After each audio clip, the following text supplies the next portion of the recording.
Getting ready for a big calculus exam? Well, let's make sure you absolutely master two rules that are pretty much guaranteed to be on it: the product rule and the quotient rule.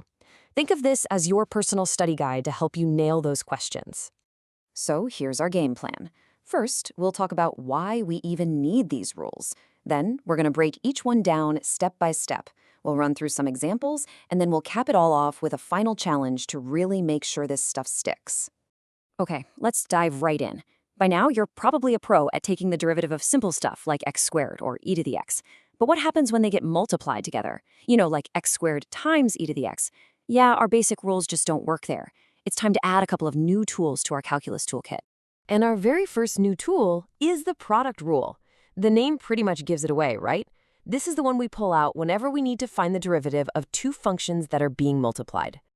Here it is, the official formula. Now, I know it looks a little abstract, but there's a really simple pattern hiding in there. It's basically telling us to take the first function, f, and multiply it by the derivative of the second one, g prime. Then you just add the second function, g, times the derivative of the first, f prime. Let's make that formula a super simple process. Step 1. Just identify your two functions, call them f and g. Then all you have to do is repeat this phrase: first times the derivative of the second, plus second times the derivative of the first. Seriously, say it out loud a few times. It's the best way to burn it into your memory for the test. All right, time to see this thing in action.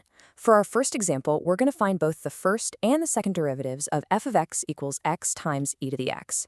So, pretty clearly, our first function is just x and our second function is e to the x.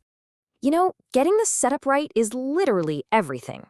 So, following our pattern, we take the first function, which is x, and multiply it by the derivative of the second. Then, we add the second function, e to the x, and multiply that by the derivative of the first. This structure, this is the key. Now comes the easy part, just solving the little derivatives inside that we already know how to do. The derivative of e to the x, that's just e to the x, and the derivative of x is just 1. We just pop those results right back into our setup. And now a little bit of algebra is going to make our answer look way cleaner. You see how both parts of our expression have an e to the x? That means we can factor it out. And when we do that, we're left with our final answer for the first derivative. F prime of x equals x plus 1 times e to the x. Boom. But wait, we're not done. The problem also asks for the second derivative. So how do we get that? It's actually pretty simple. We just do the whole thing over again.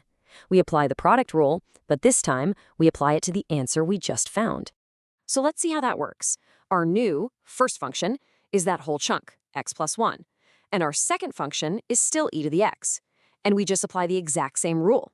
First times the derivative of the second, plus second times the derivative of the first. See? Same pattern. And just like before, we solve the simple derivatives inside the big formula. The derivative of e to the x is, you guessed it, still e to the x. And the derivative of x plus 1 is just 1. So let's plug those back in. We're almost there. We just factor out that e to the x one more time, combine what's left inside the parentheses, and we get our final second derivative. F double prime of x equals x plus 2 times e to the x. And that is how you use the product rule. Okay, one tool down, one to go. Now we're going to move on to the quotient rule. And this is our go-to whenever we're staring at a derivative problem, where one function is divided by another one, a fraction. So at first glance, this formula looks a lot like the product rule. But there are two huge differences you absolutely have to pay attention to. First, notice that minus sign in the numerator. That means the order really, really matters. And second, the whole thing is divided by the bottom function squared. Now, here's a little rhyme that's going to be your best friend for this rule. It goes low d high minus high d low over the square of what's below. So what does that mean? It means the bottom function, low, times the derivative of the top, d high, minus the top function, high, times the derivative of the bottom, d low. And all of that is divided by the bottom function squared. That little rhyme is your key to getting this right every time. Let's tackle an example. I know this rational function looks a little scary, but with the quotient rule, it's really just following a recipe. Our top function is the numerator, and our bottom function is the denominator.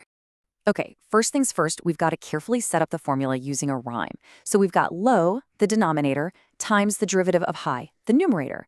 Then minus high times the derivative of low. And the whole shebang is over low squared.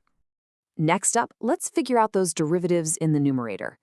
The derivative of our high function is 2x plus 1, and the derivative of our low function is 3x squared. Easy enough. Now we can just substitute those expressions back into our main formula. And now, the algebra.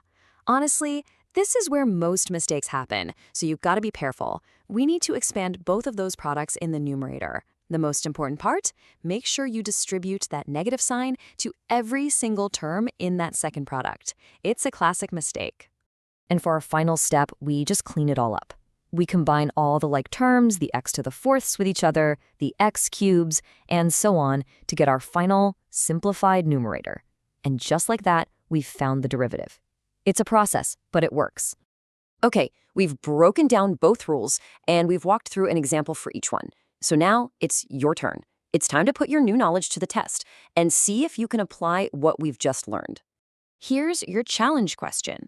Given the function h of x equals x times e to the negative x, I want you to find the value of its first and second derivatives at the point where x equals 0. Does that function look a little familiar? Go ahead and pause here and see if you can solve it.